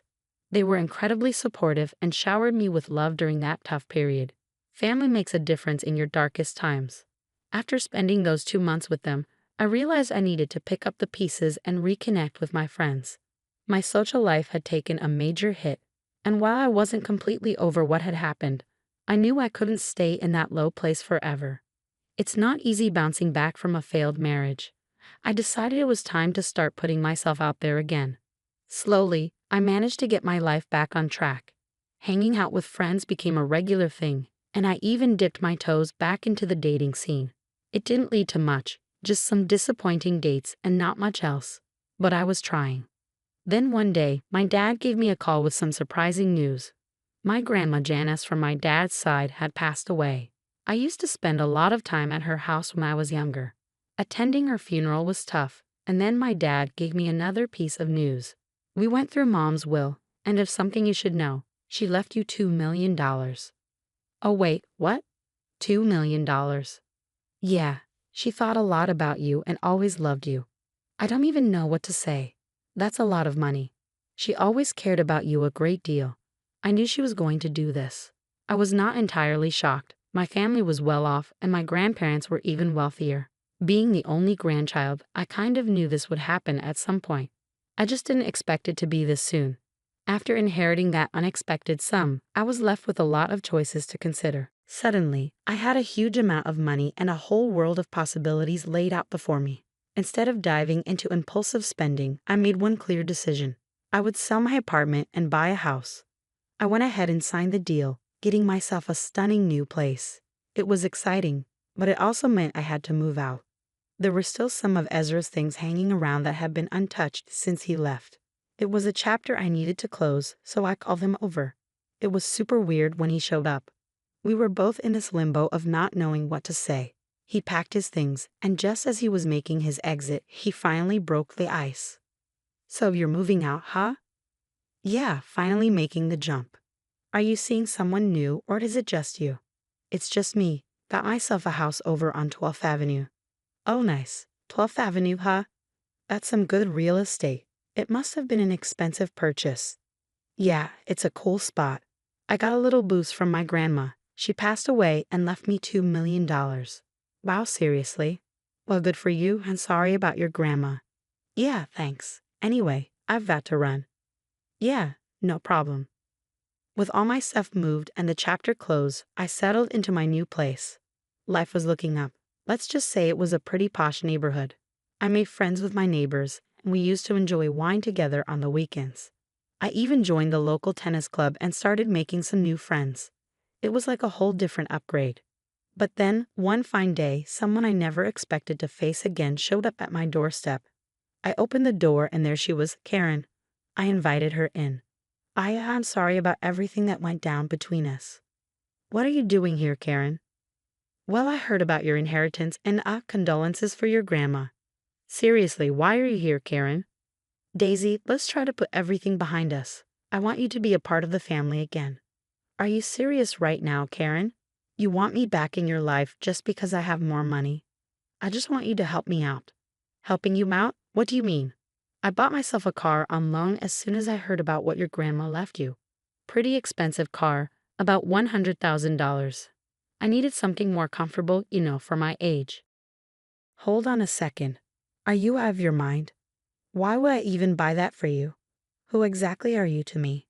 Look, I know we had our differences, but let's just keep this family together." "What family? Didn't Ezra tell you we got divorced 7 months ago?" "What? No, he didn't. He said you bought this house for Ezra and yourself." "Karen, your son had a child with another woman he was hiding from me, and I divorced him 7 months ago.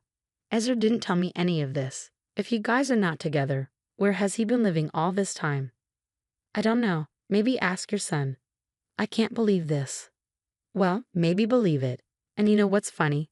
Both of you are being selfish. You're here only because you need money, just like before, and Ezra has been lying to you and the whole world about God knows what. It's not like that, Daisy. How am I going to pay for the car? You can't leave me hanging like this." "Save it. I've had enough of this. Just leave, Karen. I don't want anything to do with you, your son, or your problems anymore." I basically showed Karen the door and gave her a piece of my mind. Seriously, I couldn't believe how greedy someone could be. And Ezra, man, that guy was a master liar.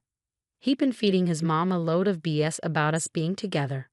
Like, where was he even crashing during that time? Who lies about stuff like that? I bought a house for both of us. What a joke. It's like he was playing make-believe. Ezra was acting like a kid, making up stories for his mom and who knows who else. It was just ridiculous. Later that day, I got some texts from Ezra. "Hey Daisy, I'm really sorry about my mom showing up like that. Can you just leave me alone? I'm disgusted by all your lies right now. How could you even lie about this to your mom? Did you conveniently forget to mention her grandchild? I know I messed up big time. I was crashing with Sally and Connor, and I told her I was with you. I didn't want her to think how big of a screw-up I am. Wow, my mom's pushing me to help pay off her car loan.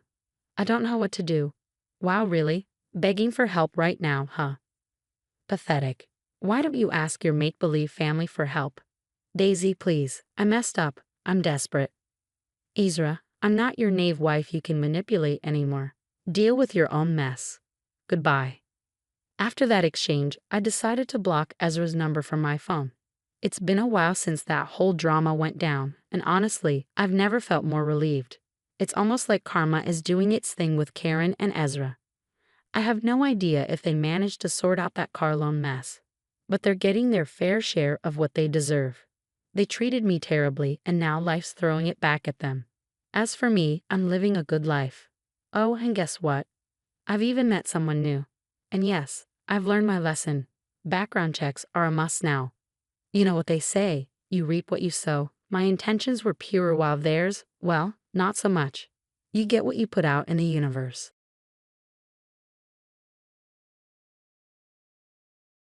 I'm Luna, 27 years old, and I'm head over heels in love with George, my dashing husband. We recently embarked on this exciting journey called marriage, and we're still basking in the honeymoon phase. It's been a roller coaster of emotions, but let me not get ahead of myself. Let me take you back to how it all began. George and I are not your average couple. We come from high-flying, wealthy families that belong to New York's elite. But please don't mistake me for a spoiled rich brat. I got a story to tell that's about more than extravagant galas and designer gowns. Our paths first crossed at a glittering charity ball. Picture a grand ballroom adorned with chandeliers that could make stars jealous, guests dressed to the nines, and a tower of champagne flowing like a river. George, my tall, dashing beau, caught my eye from across the room. It was like a fairy tale.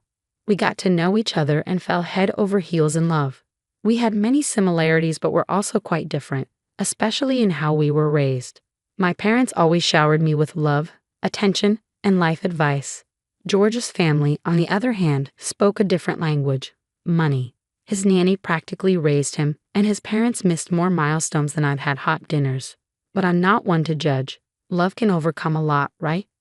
Fast forward to our engagement day. George, being the smooth operator he is, whisked me away on a private jet to a secluded island. Imagine the sun setting, painting the sky with shades of orange and pink, George down on one knee with a ring. Of course, I said yes immediately. Our parents finally met, and it was like watching two worlds collide. At least they were polite to each other. Before we knew it, our wedding day was fast approaching.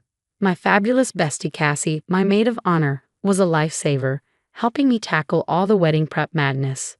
But then came the time to personally invite our parents, and that's where things got tricky. My parents lived abroad, so a quick visit wasn't practical. George's parents, however, were in the same city, New York City, living the high life in their penthouse on the Upper East Side. One fine day, George and I decided to visit his parents' penthouse. His dad, the business tycoon, was away on some important deal, so it was just us and his mom, Diana. Meeting Diana was always an adventure. She was a complex character, and I never quite knew where I stood with her. We had only met a couple of times before, and she hadn't been particularly nice to me. "Hi, Mom. It's been a while. How have you been?" George greeted her. "George, honey, and Luna. Nice of you to drop by." "I've been well, thank you. I brought your favorite macarons from that bakery downtown. Oh, and here's the wedding invitation. We know it's a formality since you'll obviously be coming, but we wanted you to have one." "Of the wedding, right?" she said, opening the invitation. "Is it on October 14th? "Yes, Mom. We're so excited." "Excited. I would love to come, but I'm sorry, I can't. I've had a trip to Florence planned for months. Flights, hotel bookings, the works. You get it, right? I can't bail out on a girl's trip, you know." "Mom, it's our big day. It would mean so much to us if you could be there." "George, I love you, but this trip is non-negotiable. We've missed other important events, like your graduation, and everything turned out fine." "Mom, it did, but we're talking about my wedding year. I'm your only child." I thought. "Yeah, I was so excited to have you there as well. You are my family too," I added. "Luna, please, this is not about you. It's about my plans, my life. I can't shuffle everything around for your wedding. Weddings are not really my thing. All that fuss, not my cup of tea, but I do wish you both happiness. Mom, can't you reconsider?" George pleaded. "I've made up my mind, George. I'm sorry. I hope you understand. I have always made it up to you, haven't I?" "Yeah, Mom, you have. I promise I will this time as well. I'll send your dad, though." "Really? I'm glad he's going to be there. Have fun on your trip. Anyway, I was seriously ticked off as we left Diana's penthouse. She had bailed on George's life events more times than I could count, and now she was ditching her son's wedding for a girl's trip to Florence. That was a new level of unacceptable. George was crushed, and I knew him well enough to see it. He had been looking forward to having his family around for our big day, and her last-minute change of plans had shattered his excitement. Having known George for a long time, it was clear that his mom had always been a major letdown. She had the knack for making him believe she cared, but her actions screamed the opposite. It was like she used his love for her as leverage for her own gain. George had shared stories from his childhood that painted a pretty sad picture. From what he told me, she had manipulated him into thinking she was a caring mom, only to let him down over and over. I couldn't help but feel protective of George, knowing how deeply she'd hurt him. I wanted to make this day perfect for him. Later that night, after George finally fell asleep, I made a special phone call to Diana. "Luna, why on earth are you calling me at this hour?" she answered. "I called you because I wanted to personally invite you to our wedding. I am begging you, please be there for George. He has opened up to me several times about how he has felt let down by your absence in his life. He had that same look on his face today."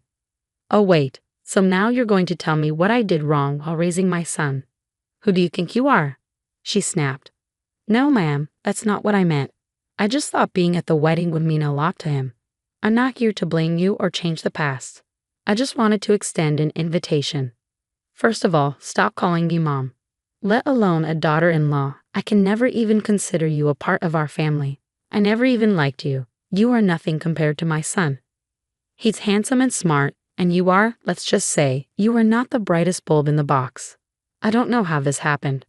I love him, and he loves me. We're building our own life together, and we're happy. Oh, how touching. Love conquers all, right?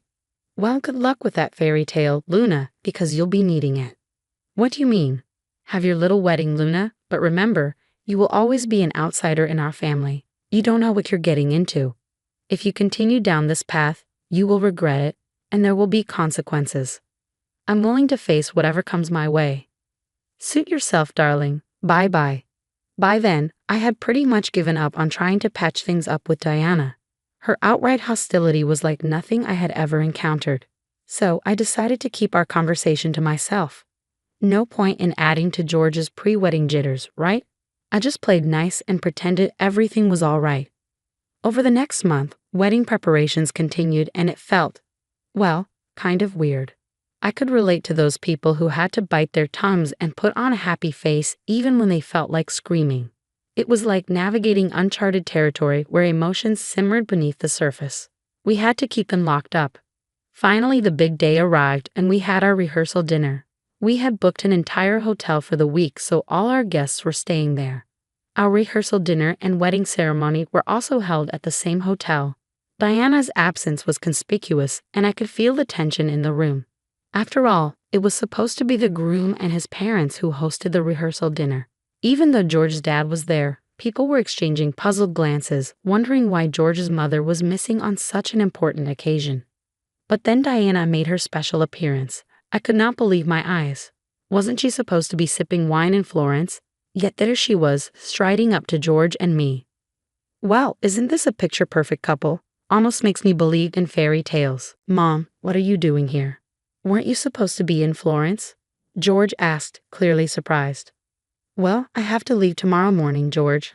I'm sorry I won't be there for the wedding, but I couldn't possibly miss your rehearsal dinner while I was still here in the Big Apple. It's such a special occasion, after all." "Yes, it's great to have you here, Mom. This is Luna's best friend, Casey. Casey, this is my mother, Diana." "Nice to meet you, Diana," Casey said, trying to sound polite. Likewise, Diana replied, her tone chilly. "So, have you had a chance to explore the hotel? It's quite luxurious." "Oh, I have seen my fair share of luxury, Casey. This place is nothing special. By the way, George, can we talk for a moment?" "Luna, Casey, would you excuse us?" George and Diana walked a few steps away, leaving Casey and me standing awkwardly. "Your mother-in-law seems challenging," Casey remarked. "You have no idea, Casey. I don't even know what she's doing here," I replied, feeling the tension in my shoulders. Diana eventually left the hall, and I quickly asked George, "Where did she go?" Oh, she needed to freshen up, so I gave her our room key, he replied. That freshening up came at a huge price. The next morning, the day of the wedding, was supposed to be all happiness and excitement. Instead, it felt like a scene from a disaster movie. My dreamy Vivienne Westwood wedding gown had vanished into thin air. I turned our suite upside down, hoping I would find it hiding somewhere. But no luck. Tears started flowing as I realized the horror of it all. My wedding dress had disappeared on the biggest day of my life. I had nothing to wear. Could anything be worse? I called my folks, who were just in the next suite, and told them everything. They promised to rush over and help. A text to George had to suffice, but it would be ages before he could check it, thanks to the whole no seeing each other before the ceremony rule. Casey stepped in, suggesting we hit the nearest bridal shop and grab whatever white dress was available. It wasn't my dream dress, but it was better than nothing. As I stood in the shop surrounded by pretty white gowns that weren't the one, a sinking feeling settled in. The replacement dress was nice, but it couldn't replace the one that had mysteriously vanished. While I got dressed, my mind started ticking. Deanna, my not-so-loving mother-in-law, had paid a visit the night before. I knew she didn't exactly adore me, and the idea struck me like a lightning bolt. Could she be behind the disappearing dress? It sounded just like something Diana would do, a parting shot before my big day. I couldn't prove it, but it was all too suspicious. One minute the dress was hanging there, and the next it was nowhere to be found. Diana was the only one who had been alone in our suite. I made a phone call to Diana. I was waiting for you to call, Luna, she answered, her voice dripping with false sweetness. What on earth did you do, Diana? Are you completely out of your mind? I did what I could to put a stop to this wedding. You're absolutely crazy. Do you realize how mad George is going to be when he finds out about this? George can't marry you, Luna. I will not allow it. George is going to marry me today, Diana, no matter what you do. Nothing can change that. This was just my first attempt, Luna. Be prepared. You keep saying that, Diana, but it will not make a difference. I must have done something right for George to choose me. I cannot believe he is marrying a woman like you. Well, believe it because it's happening today. Now, if you'll excuse me, I have a wedding to attend. Despite Diana's ridiculous antics, nothing could ruin our joy. Our wedding was like a fairy tale. Seriously, everything was perfect. Flowers were everywhere. George looked dashing, and I walked down the aisle in the last-minute gown that, I must admit, looked pretty darn amazing. My dad walked me down the aisle, and George shed a few tears. Our vows were heartfelt, promising a lifetime of love, support, and obsession with each other. As we exchanged rings, it hit me that this was the beginning of our epic adventure together. Then came the reception, a big fancy shindig with champagne flowing like there was no tomorrow. We danced, our friends and family gave the sweetest toasts, and the room was just bursting with love. After all the partying, George and I headed to our honeymoon suite. Alone at last, we couldn't help but grin like a couple of love-struck goofballs. We were officially married, and it felt so good. We were going to go on our honeymoon a month later because George had some work commitments, which was fine by me. I hadn't told George about his mom's trick. I wanted to deal with Diana when her little vacation was over. A few days after our picture-perfect wedding, George was back at work dealing with his usual commitments while I was chilling at home, soaking in that newlywed bliss. Life was pretty sweet. But then, out of the blue, my phone rang. I glanced at the caller ID, and of course, it was Diana. Now that was one call I definitely hadn't seen coming. Luna, honey, it's Diana. I've made a terrible mishap. I got pickpocketed here in Florence of all places. I lost my passport. My friends have all flown out, and I'm stuck here alone. Your dad is a diplomat here in Italy, right? He was talking about it at the rehearsal dinner. Can you help me, my dearest? We are all family, after all. I'm sure your dad can pull some strings. What family, Diana? Diplomat or not, it does not change the fact you made it pretty clear I'm not your family. Remember all those lovely things you said to me before our wedding. Luna, please, I'm desperate here. My friends have left me all alone to figure this out on my own. I promise I'll make it up to you somehow. You know I can be difficult, but I'm still George's mother and your mother-in-law. I love you as my own. This is the sweetest lie I have ever heard. You are his mother, all right. Family does not treat each other the way you treated me. You missed our wedding for a silly fun trip that you take 6 times a year. made an appearance at our rehearsal dinner just so you could steal my dress and ruin my wedding. And now you want my help when it is convenient for you? Sorry, Diana, but I am not feeling particularly charitable right now. Luna, I admit I have made mistakes, but you are the only one who can help me. I need to get back to New York. I have things to attend to. You are so selfish. You're not even genuinely sorry, I bet. I'm sorry, Diana, I'm not helping you. Goodbye. Just in case I forgot to mention, my dad is indeed a diplomat in Italy, and I'm half Italian. I grew up in Rome, but moved to New York City for school and have been here ever since. But helping Diana? Nah, that was not in my cards. I was kind of anxious about George coming back because that would mean I had to tell him everything. As I sat in our living room fidgeting with the hem of my dress, my mind raced. George was due home any minute, and I could not avoid the truth any longer. I knew he would not be mad at me, but at the same time, I didn't know how he would take so much news since the wedding day all at once. When George finally got home, I told him everything. George, I've been meaning to tell you something. Oh, what is it, Luna? Your mom, she was the one who stole my wedding dress. She admitted to it herself. The thing is, she doesn't like me. She didn't want me to be a part of the family. It was right before the wedding, and I was devastated. She just wanted to ruin everything for me. Luna, I'm so sorry about my mom's behavior. That's just unacceptable. I can't believe she would do something like that. She tried to ruin it not just for you but for both of us. Don't worry, babe. I'm going to deal with this whenever she comes back. There's something else, George. What is it? Your mom called me today. Her passport has been stolen, and she wanted to get here as soon as possible. She asked for help from my dad. What did you say? I'm sorry, George, but I could not say yes to help her after what she did. It just didn't feel right. You know what, Luna? She deserves it. I'm glad you did that. She can deal with her own problems, no matter how much time it takes. We're not helping her. She needs to learn that her actions have consequences. We're not going to bail her out. After the whole drama, George and I finally got to enjoy our European honeymoon. We packed our bags and traveled across the continent, soaking in the sights and sounds of romantic cities. Paris, Venice, Rome, you name it, we were there, making memories that would last a lifetime. We even visited my parents in Rome. It was a sweet treat. One day, while sipping coffee at a cute cafe in Paris, we got a text from George's dad. It was a message from Diana. She was texting from her husband's phone. She had miraculously made it back home after 2 months. Talk about good timing. George had a good laugh about it, and honestly, we couldn't care less. When we got back home, Diana tried to reach out, hoping for reconciliation, but George and I were like, thanks, but no thanks. We stuck to our guns and focused on our own happiness. We decided it was best to keep our distance. 4 months into our married life, and here we are, stronger than ever. George and I have become quite the dynamic duo. We've grown, cried, laughed, and supported each other through thick and thin. Our love story is not some fairy tale. It's real, it's messy, and it's uniquely ours.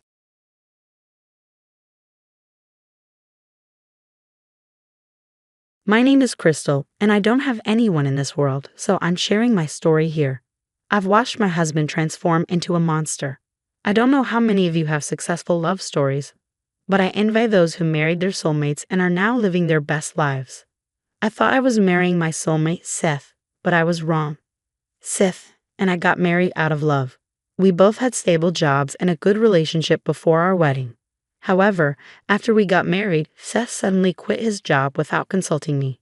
He said, "Look, Crystal, I was getting depressed and burnt out at my last job, so I needed to quit. I'll apply for a new job soon, but I need a break. You'll have to support us till then." I'm sorry you're feeling down, Seth, but you should have consulted me or at least told me you were going to quit. I needed a heads up, I replied. It's not a big deal, Crystal. It's just for a few months. After that, things will go back to normal. Things never went back to normal. I took on 2 jobs to support us while Seth sat at home and played games all day. He didn't even take care of the house. After months of struggling, paying rent became nearly impossible. We were forced to ask for help from his parents, Cole and Olivia. They were furious when they found out Seth had quit his job. "Seth, what is wrong with you? You're getting back to your old habits again. This is unacceptable," Cole said. What do you mean, Cole? Seth is a hard-working man. I always knew him that way. This situation is an exception. He hasn't been doing well mentally, I tried to explain. You don't know everything, Crystal. Seth has done this multiple times. He quits his jobs and then expects us to take care of him. Last time, we threatened to cut him off if he didn't get a decent job. We forced him to go back to work. After that, he met you, and we thought he had genuinely changed. Now we see he's back to his old ways. He says he's depressed and has visited many therapists. They all said there was nothing wrong with him. He was just playing us for free money. I was shocked. In the 2 years we were together before marriage, Seth was a consistent worker. He never did anything like this. This only started after the wedding. Seth tried to defend himself, saying, "Dad, you saw that I changed my ways. This is really an exceptional situation. We just need a little help for the time being. I'll find a job soon." You better stick to your word, Seth. We won't have you mooching off your wife. She's a good girl and deserves happiness. We'll let you stay at one of our properties for free, but you have to promise to get a job soon. We'll kick you out if you continue this charade. Thank you so much. Seth will work on his problems, I assure you. Thank you for helping us until then, I said gratefully. Seth promised his parents he would find a job, but he never did. Instead, he lied to them about getting a job while I worked myself to the bone to support our family. I kept quiet because I loved him and didn't want to pressure him. Slowly, our finances deteriorated. I was barely making ends meet, yet Seth continued to waste his time and even berated me when I failed to bring in more money. He warned me not to take days off to avoid missing a day's wage. I was exhausted and isolated from everyone. Seth hated it when I went out with friends. I was foolish and madly in love, so I stayed like this for a year. Yes, for an entire year. I worked like a slave and reduced myself to nothing. One day, I had enough and took a day off from both jobs. When Seth saw that I didn't go to work, he yelled, "Why the hell are you home, Crystal? You should be at work making money." I took the day off, Seth. I will die if I keep working like this. This is unacceptable. Who the hell told you that you can take a break? I warned you about this, Crystal. Still, you didn't listen to me. How can you be so cruel, Seth? For a whole year, I worked like a slave while you enjoyed my money. You isolated me from my friends because you didn't want me going out and spending money. This is hell, Seth. I deserve a day off and I will go out. You will have to deal with it. I ran out of the house, crying because I was hurt. I just needed to get away from him. I roamed around the city and did a little window shopping. I didn't have much money to buy anything.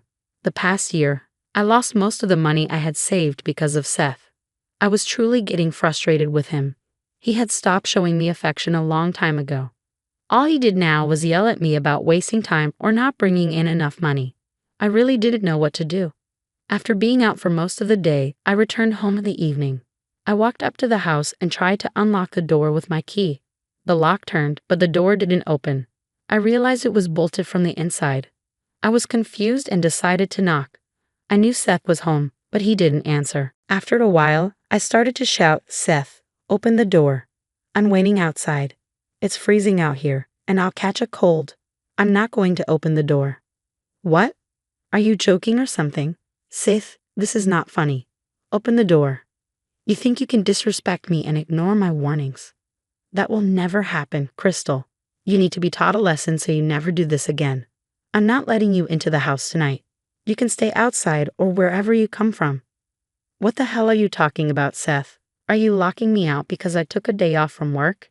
This is ridiculous. Let me in." "Knock all you want, Crystal. I'm not letting you in. Consider this a lesson. I don't want you to repeat this behavior ever again." Seth ignored me. He didn't open the door and stopped responding to my calls. I kept pounding on the door and calling him, but I got no answer. I was starting to freeze and didn't know what to do. Like a fool, I decided to wait a little, hoping his anger would dissipate. I thought Seth wouldn't be so cruel as to lock me out of the house. I was wrong. I sat there for 2 hours before I realized how abusive my husband had become. At that point, I felt completely alone. Seth had isolated me from my friends, and I didn't have any family in the state. I didn't know where to take shelter for the night. The cold was creeping in, and I started to shake from the chills. After thinking for a while, I decided to seek help from the only 2 people I knew well enough. I got into my car and drove straight to my in-laws' house. They were my only hope in this horrible situation. I knew they were good people and would help me out at least a little. I raced to their house and knocked on the door. Cole opened it and was surprised to see me. After letting me in, he said, "Hey Crystal, what's the matter? Why are you crying? Oh my God, you poor thing. Is Seth okay? Why did you come alone?" Seth locked me out of the house. I was sitting outside for 2 hours before I drove here. What the hell, Crystal? Why did he lock you out? What kind of prank is this? Don't tell me he's getting influenced by all those videos he watches. No, Cole, he wasn't pranking me. He locked me out because I took a day off work. He doesn't like it when I take a break. I've been working 2 jobs to support us. I was feeling burned out, so I went window shopping for a day. It's not like I can buy anything. I don't have money. What in the world, Crystal? Why are you working 2 jobs? Seth has been telling us that he is earning well enough for both of you. He even said he's asking you to leave your job and take a break. He's been lying to you guys. He never got a job after he left his last one. I don't think he even sent any applications. He's been pestering me for money, so I had to take up 2 jobs. He gets upset when I take a leave because it means I'll get less money next month. I started to cry and poured my heart out to his parents. I knew he had been keeping them in the dark. I supported his lies because I didn't want them to disown him. Like an idiot, I loved a man who didn't even care about me. My pain and shame became too much to handle. I broke down, and Seth's parents were horrified to learn their son had become abusive towards me. They were even more furious than I was.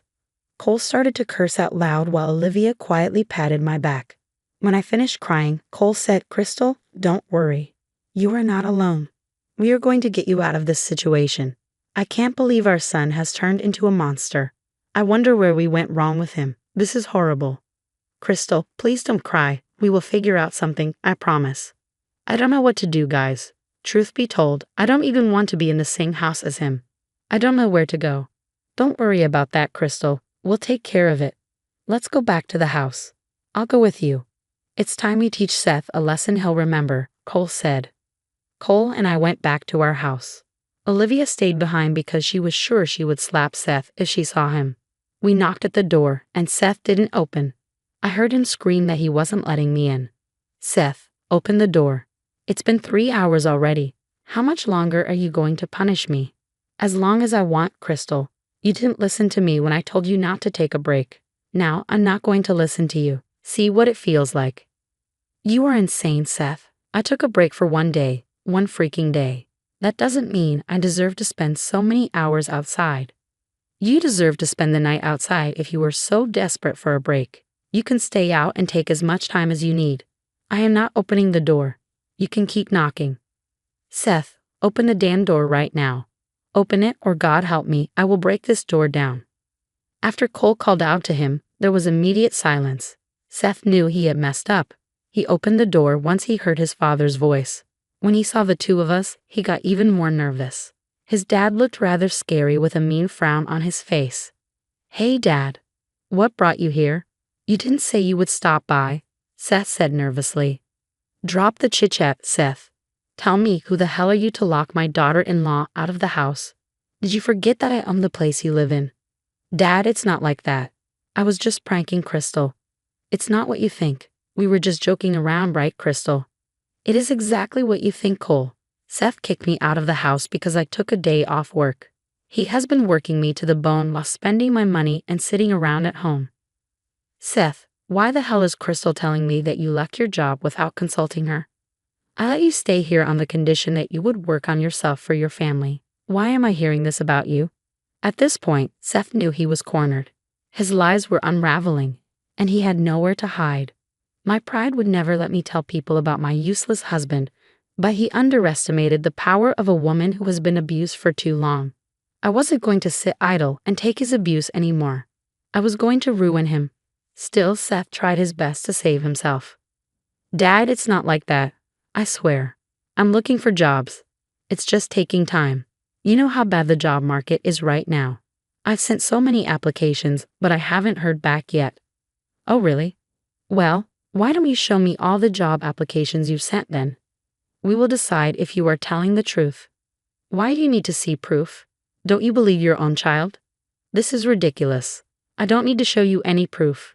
I'm telling you I have sent numerous applications. No, Seth hadn't sent any applications. I knew that very well. He never tried to get another job after he quit his last one. He planned to sit on his butt and spend my money. Even Cole could understand that his son was up to no good. There was no way Seth was speaking the truth. Since Seth wasn't going to say anything, I spoke up. He hasn't sent out any applications, Cole. That's why he isn't showing you the proof. A work position opened at my office and I told him to apply. He didn't and instead screamed at me about how dare I tell him what to do. Seth, your mother and I allowed you to stay here only if you turned your life around. You fooled us into thinking you got a job and were contributing to your family. Now I see you're making Crystal work for both of you while you do nothing but spend money. Since you didn't hold up your end of the bargain, I'm going to evict you from the house. What? Dad, no, please don't do that. Where will we go? You can't just kick us out like that. Crystal, look what you've got us into now. We'll both lose the roof over our heads. There is no point shouting at her, Seth. This is your doing, Cole said sternly. Cole, Crystal will come to stay with us or at this house. You are the one who is getting kicked out. You don't have to worry about where Crystal is going to stay. Dad, this is unfair. Crystal and I are a couple. You can't separate us. You can't separate a married couple for God's sake. I go where my wife goes, and that's final. If Crystal wants to stay married to me, she has to take me where she goes. Yeah, well, in that case, I won't stay married to you anymore. I made that decision a while back, Seth. There is no way I'm going to continue this marriage. I will be divorcing you. Seth was dumbstruck by what I said. He didn't expect 2 blows in one night. All his life, he used the people around him to fund his expenses to some extent. For the last year, he managed to throw all his responsibilities on others. He expected life to go on like that. However, that was not going to happen. His parents and I were going to stand up for ourselves. Seth understood that he had just nuked his life at that point. He suddenly changed his demeanor. He cried and begged me not to leave him. Crystal, don't do this. You can't be serious. You're throwing away so many years of our relationship for a small mistake. Look, I know I shouldn't have locked you out, but it was just one day. We can work this out. No, it wasn't one day, Seth. You have been financially abusing me for the past year. You drained my savings and left me with nothing. You didn't even help with house chores and complained when I asked. 1 year of this torture is enough, Seth. Not anymore. I am leaving. Crystal, you're being unreasonable. We can talk this out. Fine, I will start applying for jobs tomorrow. I'm sure I'll find something soon. Once I get a job, we can go to therapy and fix this, right? I know you well enough to know that you will not do any of that. I suggested all those things last year. You ignored me and called me names every time. I know that if I listen to you now, you will act like you have changed but then go back to how things are now. Dad, please help me convince Crystal. See, I'm willing to change, but she's not listening to me at all. I didn't file for divorce straight away. Why? Because I needed Seth to get back on his feet to avoid alimony. Seth would be forced to find work once the month was up, and he would have to move. Until then, he could enjoy half of whatever I had in our joint account. I transferred half of the funds into my own account and left him with half, and I promised myself not to send any funds into that account again. Seth tried his best to convince me to return to him. He showed up at his parents' place multiple times to get us to forgive him. We didn't, of course. In fact, this time his mother verbally attacked him for being such a deadbeat. She even called him a poor excuse of a man. Seth was crying and begging for forgiveness. It was truly glorious. The month passed and Seth was forced to move out of the house. He tried to fight the move, which led to his parents almost calling the cops. I guess Seth found it hard to believe that his parents were actually kicking him out. Anyway, since then, he had been couch surfing with his friends but had to get a job, of course. Who would host him for free day after day? Everyone knew about his bad habits of becoming a parasite on others. Seth couldn't find a good job but made do. As soon as he moved into a place, I filed for divorce. The process was easy because Seth didn't have any money for a lawyer. He resigned to his fate and let us get divorced. I wasn't giving him any alimony because our income difference wasn't much. I left one of my jobs because I no longer needed to support another person. Plus, his parents were hosting me for free, which let me build back my savings as well. We split amicably because we didn't have the means to fight. He apologized to me multiple times, but I didn't forgive him. I'm now living in a 2-bedroom apartment with a roommate. Things are picking up for me. I visit Olivia and Cole since they have become my family as well. They are also refusing to forgive Seth, and it doesn't look like their relationship will ever go back to normal. Who's at fault here now? Crystal is doing the right thing by divorcing you. You don't have the right to hold her back. Her logic is completely on point. She's a good girl, and I don't want her to waste her life with an abusive man like you anymore. Crystal, you know what? You can come over to our place and stay there until Seth is kicked out. I'll wait here while you pack your bags. I took the chance and went straight to my room to get my stuff. As promised, Cole waited for me downstairs while Seth tried to make him change his mind. To be honest, I didn't trust Seth anymore, and staying with him in this house after the confrontation would be too risky, so I took Cole's offer to stay with them. I could hear Seth shouting and crying downstairs. Cole was passive to everything and waited quietly for me. I got my stuff and went downstairs. Seth tried to physically block me with his body. That's when Cole shouted at him about calling the police. Seth got scared and let me go. Back at my in-laws' place, Olivia took one look at us and immediately hugged me. For some reason, her tender move brought me back to tears. It had been ages since someone held me like that or showed me any bit of affection. It made me realize how much I lost by marrying Seth. His own parents loved me more than he did.